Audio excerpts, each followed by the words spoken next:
চলো খাওয়া দাওয়া শুরু করি।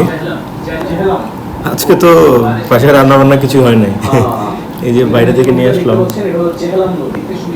করলা ভাজি নিয়ে এসে। করলা ভাজি খাও তুমি? আমি এরকম করলা ভাজি অনেক লাইক করি। এটা পাশে কি দেখছো? চিংড়ি ভর্তা মেবি। তুমি তো জোরে কথা বলো না, এটা বোঝা যাচ্ছে না কথা। চিংড়ি ভর্তা আমার তো একটু টায়ার্ড লাগছে। ফেভারিট তোমার? হ্যাঁ, চিংড়ি ভর্তা তো সবারই ভালো লাগে, বাট এটা কিরকম লাগে সেটা একটা বিষয়। ঠিক আছে, বিল্লু দেখবো না। খেতে যাচ্ছে। বিল্লু খেতে যাচ্ছে। এখানে দেখো তোমার যে ফেভারিট কি আছে এখানে? এটা হচ্ছে লতি ভর্তা। কচুর লতি। লতি ভর্তা বলছি। না না, এটা কচুর লতি ভাজি, আর পাশে হচ্ছে এটা ভর্তা, আলু ভর্তা।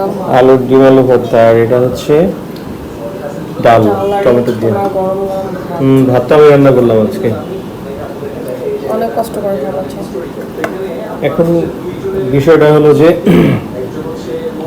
যখন ওয়াইফ প্রেগনেন্ট থাকে তখন হাজবেন্ডকে হচ্ছে সেই ওয়াইফ সব করবে সেই চিন্তা বাদ দেওয়া উচিত আসলে। হ্যাঁ, তখন আসলে ঠিক কথা। ঠিক কথা। খুশিতে আমার কাশি চলে আসছে। কি ভাত কি বেশি নরম হয়ে গেছে? না, ঠিক আছে। না, কোন খুশি হচ্ছে যে তুমি এই যে ঠিক আছে ঠিক আছে বললা হাজবেন্ড? আচ্ছা, আমি তো কনফিউজড হয়ে গেলাম যে কোন খুশির কথা বলতেছে। ঠিক আছে, খাওয়া শুরু আচ্ছা করো। যাও, তুমি ভাতটা কি বেশি নরম হয়ে গেছে? ঠিক আছে। এটা এটা তো এই যে নাজিরশালের চাল, তাই না? হ্যাঁ। এই লেবুটা কিন্তু অনেক রস। কোনটা নিবে আগে? আগে মনে হয় ভাজি এটা নাও। দাও তুমি নাও আগে, তারপরে এটা কিন্তু তার একবারে মুচমুচে করে হ্যাঁ, ফ্রাই মুচমুচে। করেছে, এটা অনেক মজাই লাগে। এটা আমারও পছন্দ। আমি না, আমার কাছে এগুলো খাবার বাইরে বসে খেতে মজা লাগে, বাসায় বসে খাওয়া। কিন্তু এখন তো তোমার তো বাইরে মুভমেন্ট ডাক্তার নিষেধ করে দিয়েছে। আগে তো আমরা যেতাম বাইরে যখন খুশি তখন, এখন তো আর আমরা যেতে পারতেছি না, তাই না? আচ্ছা, আমার অল্প দিবা চিংড়ি ভর্তা, আমি অত পছন্দ করি না, অল্প একটু দেবে। বাট ঘ্রাণটা, চিংড়ি ভর্তাটা মজাই হয়। এটা যখন ওভেনে গরম করলাম তখন এটা এত সুন্দর স্মেল বের হয়েছে। এই বিল্লুকে দেখো। বিল্লু কই? বিল্লু এখানে আসো। বিল্লু কান্নাকাটি করছে। শুনে যাও, এখানে আসো। কি হয়েছে বিল্লু? আমার কাছে আসো বিল্লু, এই যে এখানে আসো। তুমি খাবে? আচ্ছা, আমরা শুরু করি খাওয়া দাওয়া। আচ্ছা। শুরু করে দেখি কেমন লাগে। কেমন চিংড়ি ভর্তাটা? আমি চিংড়ি ভর্তা খাই না, আমি হচ্ছে করলা ভাজি। করলা ভাজি না, করলা ফ্রাই। করলা ভাজি আর ফ্রাই মধ্যে পার্থক্য কি? ভাজি মানে তেল দিয়ে ভাজি করছে, ফ্রাই মানে ফুটন্ত অনেক এটাকে একবারে ভেজে ফেলছে। ঠিক আছে, ভালোই। চিংড়ি ভর্তাটা ভালোই লাগছে অবশ্যই। এর সাথে একটু লেবু। চিংড়ি ভর্তার নামে শুটকি ভর্তা খেতে হবে। শুটকি ভর্তা আমি আনি নাই। সব কিছু খাওয়া উচিত। শুটকি ভর্তা আমি হয়তো পছন্দ করি না, খাওয়া যায় নাকি শুটকি?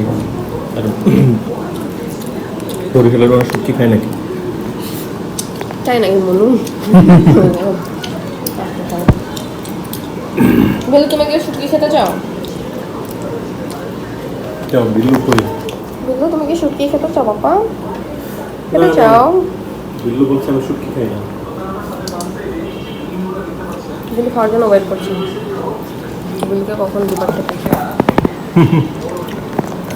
কিন্তু আজকে যে আইটেম তো বিল্লুকে দেওয়ার মতো কিছু নাই। এমনি সিরিয়াসলি একটা রিভিউ দাও, আজকে বাইরে থেকে যে খাবার আনলাম কেমন লাগছে? ভালোই লাগছে। আচার রাখছি পাশে, আচার খাবা? না, ওই আচার তো খাবোই না। ওটা আমি ওই যে আমার দিন প্রবলেম হয়েছে তার আগের দিন আমি আচারটা খেয়েছিলাম। আমি কনফিউজ যে কোনটার জন্য প্রবলেম হয়েছে, বুঝছো? আচ্ছা, যাই হোক, আজকে আমরা হসপিটালে গিয়েছিলাম সকালবেলায়। আজকে একটু ঘুম থেকে উঠতে লেট হলো। আজকে হচ্ছে প্রেগনেন্সির 4 মাস পার হলো। 5 মাস চলছে। 5 মাস, হ্যাঁ হ্যাঁ। হঠাৎ গত সপ্তাহে হঠাৎ করে ব্লিডিং শুরু হয়েছিল একটু হালকা, তো এবার ভয় পেয়ে গেছিলাম। রাতে আমি ফোন করার পর অফিস থেকে চলে আসি, তো রাতে একটু ভয় পেয়ে গেছিলাম। পরিচিতদের সাথে কথাবার্তা বললাম, তো আমাদের অ্যাপার্টমেন্টের হচ্ছে উপরে ফ্লোরের ভাই আছেন, উনি একটা অ্যাপসের কথা বললেন, ডক টাইম, তাই না? তো এই অ্যাপসে 24 আওয়ার্স ডক্টর থাকলে ওনারা বিকাশে বা ভিসা কার্ডে পেমেন্ট করে ওয়েবসাইটে অ্যাপসে সব ক্যাটাগরি ডক্টর থাকে। তো একদিন ডক্টরকে দেখালাম, রাতে উনি ভিডিও কল দিলেন রাত 1টার দিকে। তো উনি বললাম ভয়ের কিছু নেই আপাতত। তো একটু রিলিফ হলো, তারপর তো সারা রাত ঘুম হয়নি টেনশনে। তো পরদিন সকালবেলা পাশে হসপিটাল ছিল, একটা প্রাইভেট হসপিটাল। তো সেখানে গেলাম ইমার্জেন্সিতে, গাইনি ইমার্জেন্সি, তাই না? আলোচনা করলাম, আলহামদুলিল্লাহ রিপোর্ট ভালো আছে, বেবি সুস্থ আছে আলহামদুলিল্লাহ, আল্লাহ দিচ্ছে। নামো নিয়ে যাও। সো এরপরে ওখানে ইঞ্জেকশন হলো, মেডিসিন দিল।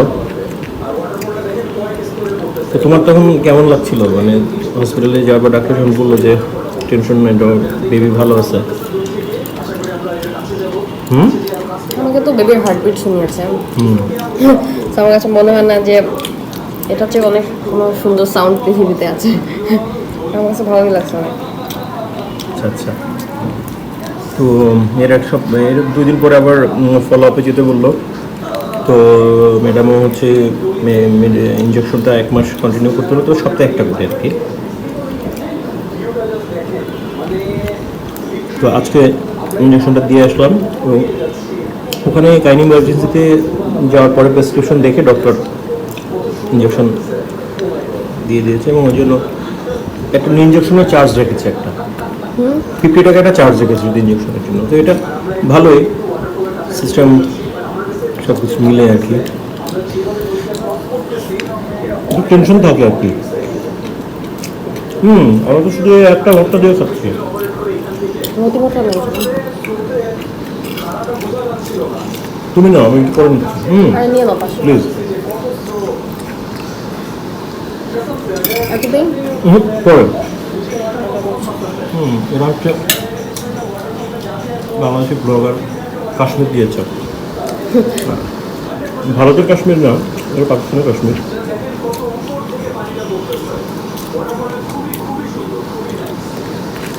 বিল্লু বসে আছে খাওয়ার জন্য, বাট এটা একটু শক্ত রয়ে গেছে, বুঝছো?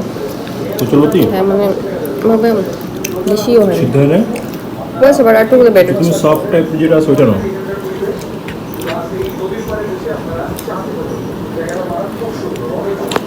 আচ্ছা ঠিক আছে, খাই না।